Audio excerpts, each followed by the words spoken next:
নমস্কার, আপনারা দেখছেন শান্তন টিভি। আমি রয়েছে আপনাদের সাথে মীনাক্ষী। চোখ রাখছে এই মুহূর্তের প্রাইম নিউজে।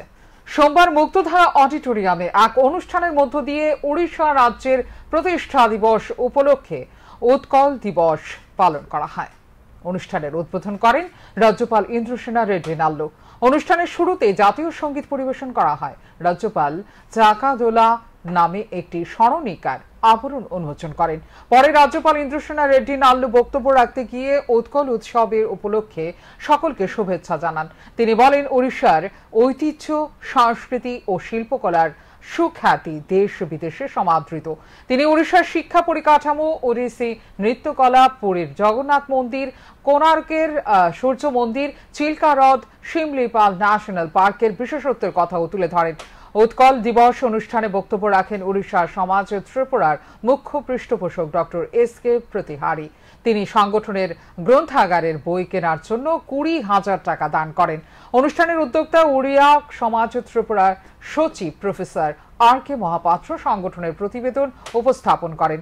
এই অনুষ্ঠান উপলক্ষে মনোজ্ঞ সাংস্কৃতিক অনুষ্ঠান পরিবেশিত হয়। আয়োজিত সাংস্কৃতিক অনুষ্ঠান দেখে আপ্লুত রাজ্যপাল Indrasena Reddy Nallu. Spurti dessert Pala Rasagula made in Orissa is known throughout the world. Orissa has a culinary tradition spanning centuries. The kitchen of the Sri Jagannatha Temple, Puri, is reputed to be one of the largest in the world. Odissi dance and music are classical art forms. Odissi is the oldest surviving dance. Congress ও সিপিআইএম এর অবৈধ জোট মেনে নেয়নি 4 বারের মুখ্যমন্ত্রী মানিক সরকার। রামনগরবাসী Abol Tabol vote দিয়ে এই কংগ্রেস সিপিআইএম কে জলাঞ্জলি দেবে। সোমবার 7 রামনগর বিধানসভা কেন্দ্রের অন্তর্গত রাজনগর স্কুল মাঠে আয়োজিত জনসভায় এই কথাই বলেন পশ্চিম ত্রিপুরা আসনের বিজেপি মনোনীত প্রার্থী বিপ্লব কুমার দেব। ইন্ডিয়া জোট সমর্থিত রামনগরবাসীর দুর্দশা রয়েছে, কারণ তাদের বিধানসভা উপনির্বাচনে কাস্তে হাতুড়িতে ভোট দিতে হবে আর লোকসভা নির্বাচনে হাত চিহ্নে ভোট দিতে হবে। ফলে তারা আবোল তাবোল ভোট দিয়ে কংগ্রেস সিপিআইএম কে জলাঞ্জলি দেবে। সোমবার 7 রামনগর বিধানসভা কেন্দ্রের অন্তর্গত রাজনগর স্কুল মাঠে আয়োজিত জনসভায় এই কথাই বললেন পশ্চিম ত্রিপুরা আসনের বিজেপি মনোনীত প্রার্থী বিপ্লব কুমার দেব। তিনি কংগ্রেস ও সিপিআইএম এর উদ্দেশ্যে বলেন, ভারতীয় জনতা পার্টির বক্তব্য বিজেপির কাছে আগে থেকেই 2 রতন রয়েছে, তাই রতনে রতন চেনে আর রতনের দরকার নেই। বিপ্লব কুমার দেব আরো বলেন, কমিউনিস্ট হাওলাত করেছে হাত চিহ্নকে, কিন্তু সেই হাত জামিনে আছে এবং কংগ্রেস নেতা রাহুল গান্ধী এখন জামিনে আছে আর কমিউনিস্টদের ত্রিপুরার জনতা জামিনে রেখেছে। তাই তাদের হিম্মত হয়নি লোকসভা নির্বাচনে পশ্চিম আসন থেকে তাদের প্রার্থী দাঁড় করানোর। তাই তাদের প্রায়শ্চিত্ত করার প্রয়োজন। তাদের কারণে ত্রিপুরায় বহু মহিলা পাশবিক লালসার শিকার হয়েছে, বহু মানুষ খুন হয়েছে, রামনগরে মারপিট হয়েছে, মানুষজন বাড়ি ঘর ছাড়া হয়েছে, জোর করে এলাকার তৎকালীন কংগ্রেস প্রার্থী সুরজিৎ দত্তকে পরাজিত করা হয়েছিল। কিন্তু কমিউনিস্ট নেতাদের ভাগ্য ভালো, তখন নরেন্দ্র মোদী এবং অমিত শাহ ত্রিপুরাতে আসেননি। তারা যদি আসতেন তাহলে সাফ করে দিতাম বলে জানান বিপ্লব কুমার দেব। রামনগরের সিপিএম এর আর কংগ্রেসের মানুষ তো দুর্দশা। কেন? লোকসভাতে হাত চিহ্নেতে ভোট দিতে হবে, বিধানসভার মধ্যে কাস্ট্রাতিতে ভোট দিতে হবে। কি অবস্থা ইন্ডিয়া! এরা মনে কেউ চিন্তাও করে নাই। উতালে ক্যান্ডিডেট দিয়ে দেয়, উতালে দিয়েছে, ওর সেখানে হাত চিহ্নিতে ভোট দিতে হবে। আর বিধানসভার মধ্যে দীপক বাবুর সঙ্গে লড়াই করবে। এমনি তো 2 রতন বিজেপির কাছে আছে, আরেক রতনের দরকার আছে? আছে কেউ দরকার আছে? রতনে রতন চিহ্নিত 2টা তো আছে আমার কাছে, আরেকটার দরকারই নাই। এই আইসে কাস্টুয়াতিরিয়া, হাতের কাস্টুয়াতিরিতে ট্রেনিং লাগবো। দীপক বাবু এত চিন্তা করেন কেন? এরা আবল তাবল ভোট দিয়া কংগ্রেস আর কমিউনিস্টের জলাঞ্জলি দিব, চিন্তা করেন না।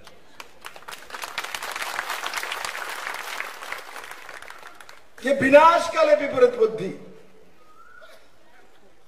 দিশারা হয়ে গেলে মানুষ যেটা করে সেটাই করছে। দিশাহারা হলে মানুষ যেটা করে এটাই করছে।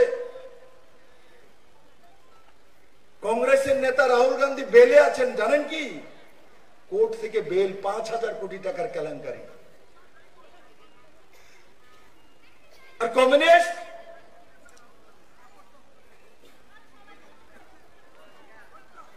কমিউনিস্টের তো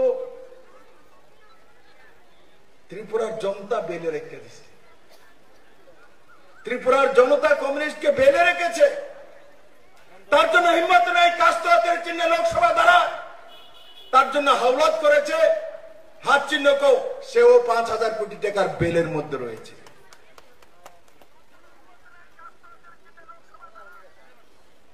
কমিউনিস্টের প্রায়শ্চিত্ত করা উচিত।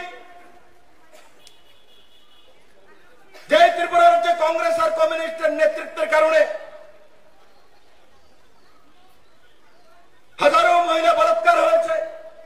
বিপ্লব কুমার দেব আরো বলেন, কমিউনিস্টরা এমন কোনো কাজ করেনি যে তাদের মানুষের দীর্ঘ 25 বছর ক্ষমতায় রাখবে।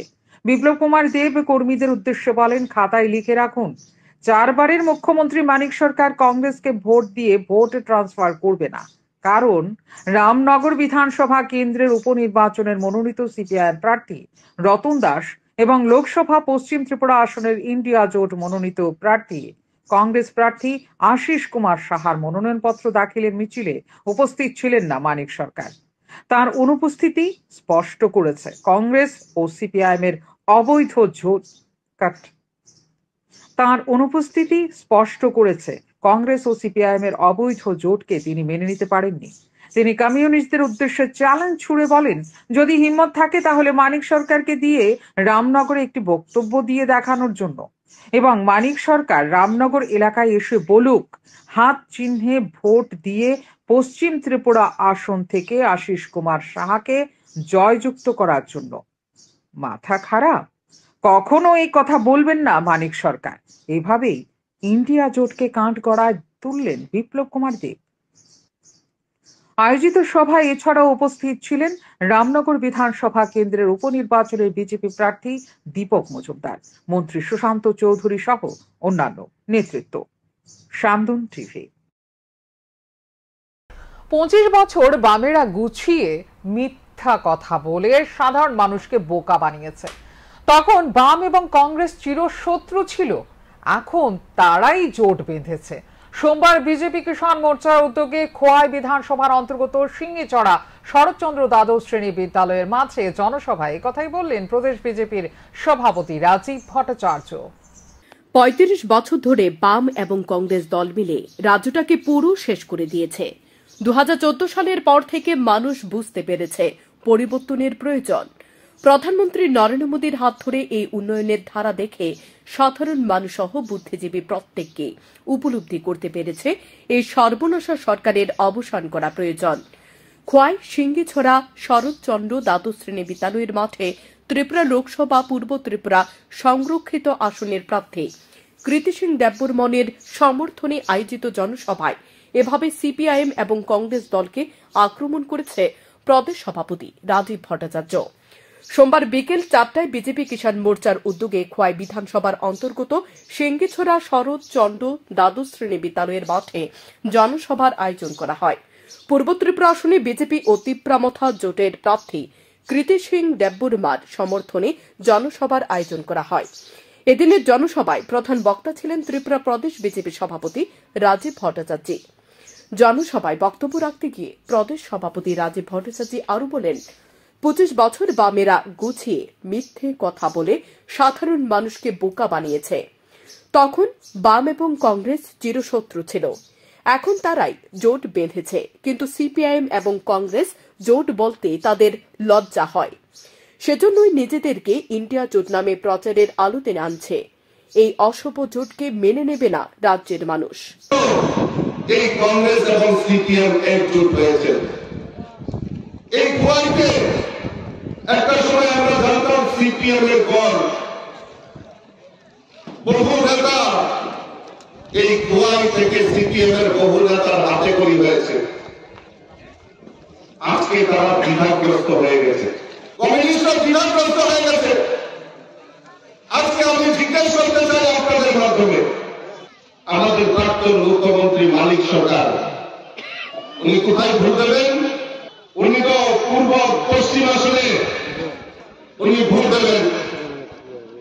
জিজ্ঞেস করবেন না সিপিএম এর নেতাদেরকে যে মানিক সরকার কোথায় ভোট দেবেন? কারণ এখানে তো সিপিএম এর প্রার্থী নেই, ওইখানে তো কংগ্রেসের প্রার্থী হয়েছে। উনি কোথায় ভোট দেবেন? এই মানিক বাবুকে তাদেরকে দেখেছি। Bureau report, Shantan TV. গত 30 এবং 31শে মার্চ রাজ্যের ঘূর্ণিঝড়ের তাণ্ডব, বজ্রবিদ্যুৎ ও বৃষ্টির কারণে 7টি জেলা বিভিন্নভাবে ক্ষতিগ্রস্ত হয়েছে। জেলা প্রশাসনের পক্ষ থেকে সহযোগিতার হাত বাড়িয়ে দেওয়া হয়েছে। সোমবার সচিবালয়ে এক সাংবাদিক সম্মেলনে রাজস্ব দপ্তরের সচিব ব্রিজেশ পান্ডে এই কথা জানান। গত 30 এবং 31শে মার্চ রাজ্যের ঘূর্ণিঝড়ের তাণ্ডব, বজ্রবিদ্যুৎ ও বৃষ্টির কারণে 7টি জেলা বিভিন্নভাবে ক্ষতিগ্রস্ত হয়েছে। জেলা প্রশাসন পরিস্থিতি স্বাভাবিক রাখতে নিয়মিত নজর রাখছে। সোমবার সচিবালয়ে এক সাংবাদিক সম্মেলনে রাজস্ব দপ্তরের সচিব ব্রিজেশ পান্ডে এই কথা জানান। জেলা প্রশাসন ও জেলা বিপর্যয় মোকাবিলা ব্যবস্থাপনা কর্তৃক গৃহীত পদক্ষেপ সমূহ তুলে ধরে জানান, ঘূর্ণিঝড়ের ফলে রাজ্যে মোট 800টি ঘর ক্ষতিগ্রস্ত হয়েছে। এর মধ্যে সম্পূর্ণরূপে 62টি, মারাত্মকভাবে 161টি এবং আংশিক 577 ঘর ক্ষতিগ্রস্ত হয়। গাছ, বিদ্যুৎ খুঁটি এবং বিদ্যুতের তার পড়ে 42টি এলাকার রাস্তা আটকে যায়। 205টি এলাকায় বিদ্যুৎ সংযোগ বিচ্ছিন্ন হয়। তবে জেলা প্রশাসন এবং বিদ্যুৎ দপ্তরের তৎপরতায় তা অনেকটাই সরানো সম্ভব হয়েছে তিনি জানান। উদয়পুরের একজনের মৃত্যু হয়েছে। তিনি আরো জানান, জেলা বিপর্যয় মোকাবিলা কর্তৃপক্ষ ভারতের নির্বাচন কমিশনের আদর্শ আচরণ বিধির নির্দেশিকা অনুসারে পরিস্থিতি স্বাভাবিক রাখতে প্রয়োজনীয় সব পদক্ষেপ গ্রহণ করছে। তিনি জানান, 50টি পরিবারেরও বেশি ক্ষতিগ্রস্ত পরিবারকে ইতিমধ্যেই 4 থেকে 5,000 টাকা করে দেওয়া হয়েছে। বাকি ক্ষতিপূরণ ঝড়ের ক্ষতির মূল্যায়ন করে প্রদান করা হবে। তিনি জানান, তেলিয়ামুড়া ব্লকে একটি ত্রাণ শিবির খোলা হয়েছে। এই ত্রাণ শিবিরে 7টি পরিবারের 23 জন সদস্য রয়েছে। খোয়াই জেলা প্রশাসন থেকে সেই সমস্ত পরিবারগুলিকে ত্রাণ প্রদান করা হয়েছে। বিপর্যয় মোকাবেলায় দ্রুত ত্রাণ ও পুনরুদ্ধার কাজের জন্য জেলা প্রশাসনকে এসডিআরএফ থেকে মোট 55.38 কোটি টাকা দেওয়া হয়েছে। সচিব জানান, কাল বৈশাখী এবং বিপর্যয় মোকাবিলায় আগাম প্রস্তুতির জন্য জেলা প্রশাসন এবং সংশ্লিষ্ট দপ্তরকে নিয়ে ইতিমধ্যেই রাজ্য পর্যায়ে প্রস্তুতি সভা করা হয়েছে। বিপর্যয় মোকাবিলা কর্তৃপক্ষের সাথেও প্রস্তুতি सभा করা হয়েছে। 800 फैमिलीज अफेक्ट हुई थी, जिसमें से जो 62 फुल्ली डैमेज्ड हाउसेस हैं, 161 partially damage severely damaged house हैं और 577 पार्टली डैमेज्ड हाउसेस हैं। इसके अलावा करीब 42 लोकेशंस में road blockage because of falling of trees या पोल्स या इलेक्ट्रिक लाइंस की वजह से होता है। 1 पर्सन की अनफॉर्चुनेटली डेथ हुई है उदयपुर में लाइटनिंग की वजह से, और साथ में लगभग 205 एरियाज में पावर सप्लाई अफेक्ट हुई because of uprooting of trees या पावर मतलब uprooting of poles etcetera. District authorities ने एज पर द रूल जो भी है हमारे एसडीआरएफ के नॉर्म्स होते हैं, उन्होंने तुरंत immediate response and relief measure take up किया following the model code of conduct guidelines of election commission of India जो भी है उसमें। तो तुरंत हम लोगों ने quick response teams district authorities ने भेजी हैं, जिससे कि रोड वगैरह सारा, मैं बोलूंगा कि जहां भी रोड ब्लॉकेज था वो सारा क्लियर कर दिया गया आज सुबह तक में। साथ में पावर की जो 205 जगह पे सप्लाई इफेक्ट हुई थी, लगभग 50% क्लियर हो गया, मतलब सप्लाई रिस्टोर हो गई है। कुछ एक जगह थोड़ा और टाइम होगा। आज कोशिश है कि पावर डिपार्टमेंट रात तक सब जगह पावर सप्लाई 100%। এই দিনের আয়োজিত সাংবাদিক সম্মেলনে এছাড়া উপস্থিত ছিলেন রাজস্ব দপ্তরের অতিরিক্ত সচিব প্রদীপ আচার্য, স্টেট ডিজাস্টার ম্যানেজমেন্ট অথরিটির স্টেট প্রজেক্ট অফিসার স্বরূপ দাস। শান্তন টিভি। এয়ারপোর্ট থানা পুলিশ ও বিএসএফ এর যৌথ অভিযানে আটক ভাগলপুরের কুখ্যাত নেশা কারবারি দুলাল সরকার। জানা যায়, এয়ারপোর্ট থানার পুলিশ গোপন সংবাদের ভিত্তিতে 390 বোতল ফেন্সিডিল সহ আটক করে ভাগলপুর এলাকার কুখ্যাত নেশা কারবারি দুলাল সরকারকে। থানার ওসি অভিজিৎ মণ্ডল বলেন, নেশা কারবারি দুলাল সরকারকে তার নিজ বাড়ি থেকে 390 বোতল ফেন্সিডিল সহ আটক করতে সক্ষম হয় এবং পরবর্তী সময়ে তার বিরুদ্ধে এনডিপিএস ধারা অনুযায়ী নির্দিষ্ট ধারায় একটি মামলা নিয়ে তদন্ত শুরু করে পুলিশ। সোমবার 5 দিনের রিমান্ডে আবেদন করে নেশা কারবারি দুলাল সরকারকে আদালতে প্রেরণ করা হয়। গতকাল রাত্রে আমাদের কাছে একটা খবর আসে যে ভাগলপুর সীমান্ত দিয়ে নেশা সামগ্রী পাচার হচ্ছে। তখন আমরা ভাগলপুর বিউপি বিএসএফ এর সাথে যোগাযোগ করি এবং ভাগলপুর বিউপি বিএসএফ সহ আমরা এয়ারপোর্ট থানার স্টাফ এবং অফিসাররা ওইখানে একটা তল্লাশি চালায় এবং তল্লাশি চালিয়ে একজন ব্যক্তি সমেত 390 বোতল কফ সিরাপ উদ্ধার করা হয় এবং আমরা এনডিপিএস একটা কেস রেজিস্টার করি। ধর্মনগর জেলা হাসপাতালের ভেতর অস্বাস্থ্যকর পরিবেশ দেখে চোখ কপালে উঠল বিধায়ক যাদব লাল নাথের। পরে চিকিৎসক ও স্বাস্থ্যকর্মীদের ডেকে কড়া হুঁশিয়ারি দিলেন তিনি। হাসপাতালে শুরু হয়েছে দৌড়ঝাঁপ এবং জরুরি বিভাগে পরিষেবা মঙ্গলবার থেকে চালু করার নির্দেশ দেন তিনি। লোকসভা ভোটের আগে ধর্মনগর জেলা হাসপাতালে গিয়ে চোখ কপালে উঠল বাগবাসা বিধানসভা কেন্দ্রের বিধায়ক যাদব লাল নাথের।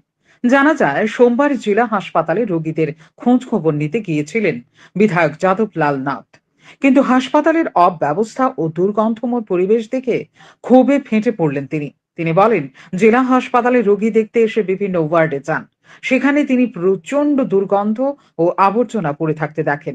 এগুলি পরিষ্কার করার কোনো লোক নেই। তিনি এই বিষয়ে কথা বলার জন্য হাসপাতালের নার্সদের কাছে মেডিকেল সুপারিনটেন্ডেন্টের ফোন নম্বর চান, কিন্তু তারা ফোন নম্বর দিতে পারেনি। পরবর্তী সময় তিনি এক চিকিৎসকের কাছ থেকে ফোন নম্বর নিয়ে মেডিকেল সুপারিনটেন্ডেন্ট সাথে কথা বলেন।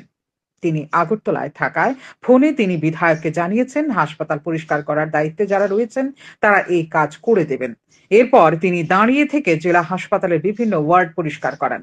তিনি বলেন, হাসপাতালের চিকিৎসকরা তাদের দায়িত্ব ঠিকঠাক মতো পালন করলেও জেলা হাসপাতালকে পরিষ্কার রাখার উদ্যোগ কেউ গ্রহণ করছেন না।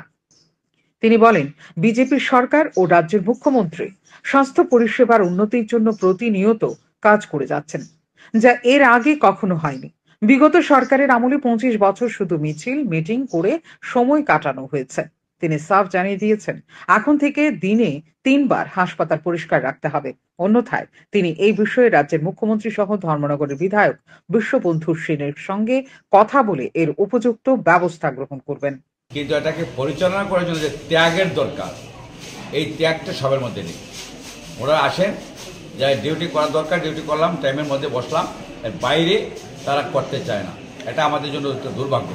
আমি চাইবো যে ডাক্তাররা যেন শুধু নিয়ম মাফিক অতটা থেকে অতটা 4 ঘন্টা ডিউটি বা 8 ঘন্টা ডিউটি করলাম তারপরে চলে গেলাম, এটা যেন না হয়। মাননীয় মুখ্যমন্ত্রী আপ্রাণ চেষ্টা করছেন যে এক ত্রিপুরা শ্রেষ্ঠ ত্রিপুরা, নেশামুক্ত ত্রিপুরা এবং স্বাস্থ্য পরিষেবা অনেক ডেভেলপমেন্ট হয়েছে। আপনারা দেখবেন ইতিমধ্যে আমাদের বিজেপি গভর্নমেন্টের আমলে যা পরিবর্তন হয়েছে আমরা তা কোনোদিন আশা করতে পারিনি। 25 বছর যারা সরকার চালিয়েছে তারা শুধু মিছিল মিটিং এগুলা করতে হবে দিতে হবে এই দাবিগুলো করছে।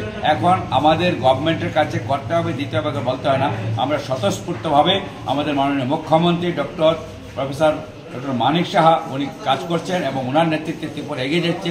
স্বাস্থ্য পরিষেবা অনেক ডেভেলপমেন্ট হয়েছে, আগামী দিনে আরও ডেভেলপমেন্ট হবে এই দৃঢ় প্রত্যয়। শুধু যারা এখানে ডাক্তারবাবুরা আছেন তারা যদি যে আমরা পেশায় আছি পরিষেবা নার্স, আমরা জনসেবা করার জন্য আমাদের চাকরিটা, এই চাকরিটা কোনো অ্যাডমিনিস্ট্রেটিভ লাইনের চাকরি নয়, তারা যদি ত্যাগের মহিমান্বিত হয়ে তারা পরিষেবাটা দেন তাহলে এই ধর্মনগর।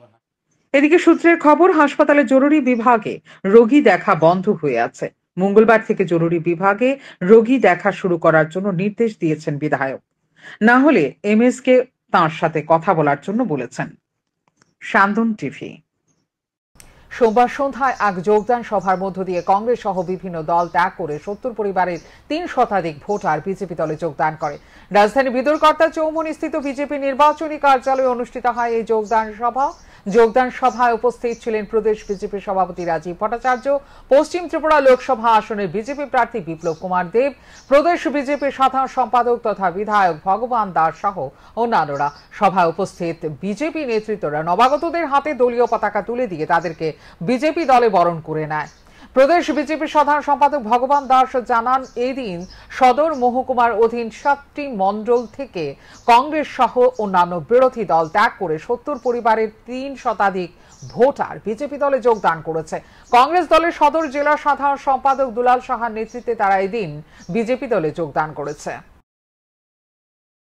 সদর আরভান যে 7টি বিধানসভা কেন্দ্র তথা মন্ডল রয়েছে, প্রায় 7টি মন্ডল থেকে কংগ্রেস দল থেকে বিজেপিতে সামিল হয়েছে 70 পরিবারের 3 শতাধিক ভোটার। তার মধ্যে যিনি নেতৃত্ব দিয়েছেন কংগ্রেস দলের সদর জেলার সাধারণ সম্পাদক দুলাল শাহ মহাশয় এবং ওনার সঙ্গে যুব কংগ্রেসের অন্যান্য যারা নেতৃত্ব রয়েছে। তো আমরা দেখেছি ইদানিংকালে প্রতিদিন প্রতিনিয়ত যোগদান হচ্ছে। লোকসভা নির্বাচনকে হাতিয়ার করে প্রশাসনকে ঘুমে রেখে রাম ভক্ত হনুমান সাব্রুমে জাতীয় সড়কের পাশে খাস জমি জবরদখল করে প্রাসাদ তৈরি করেছিলেন।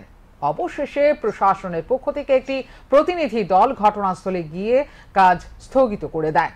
জানা যায়, সাব্রুম মহকুমা শাসক এবং নগর পঞ্চায়েত অফিসের ঠিক ঢিল ছোড়া দূরত্বে জাতীয় সড়কের পাশে প্রাক্তন বিধায়ক শঙ্কর রায়ের প্রভাব খাটিয়ে অপূর্ব রায় নিজ বাড়ি তৈরি করছিলেন। প্রশাসনিক নিয়ম কানুন লঙ্ঘন করে তিনি এই বাড়ি নির্মাণ করছিলেন। অপূর্ব রায়ের রড সিমেন্টের দোকানের পাশে ত্রিতল ফাউন্ডেশন দিয়ে বসত বাড়ি তৈরি করছিলেন। বিশেষ করে অনেকটা খাস জমি দখল করে এই প্রাসাদ তৈরি করছিলেন। স্থানীয়দের কাছ থেকে খবর পেয়ে সোমবার ছুটে যায় সাব্রুম মহকুমা শাসকের এক প্রতিনিধি দল। সাব্রুম মহকুমা শাসকের প্রতিনিধি দলে ডিসিএম মনোজ প্রভাকর পাল কাজ বন্ধ করার নির্দেশ দিলেন। তিনি জানান, খাস জমি দখল করে চলছিল নির্মাণ কাজ, তাই কাজটি বন্ধ করার নির্দেশ দেওয়া হয়েছে। বিষয়টি তদন্ত চলছে। এখন দেখার বিষয় অভিযুক্ত ব্যক্তিদের কি ব্যবস্থা গ্রহণ করে মহকুমা প্রশাসন। এখানে আমরা একটা খবর পাইছিলাম যে অলরেডি একটা ইলিগাল ডাইভারশন হচ্ছে এখানে উইদাউট পারমিশন, যার কারণে আসে। এটা স্যার কোন জায়গা স্যার? এটা সাবরুমেরই আইসিপির পাশে সংলগ্ন একটা প্লট। তো এর পাশে একটা খাস জায়গা দেখেছি আমরা, হরিয়ম আশ্রম। তো যতটুকু ইনফরমেশন আছে তার মধ্যে হয়তো বা কিছু একটা অংশ মালিকের মধ্যে, কিছু একটা অংশ খাস জায়গাও আছে।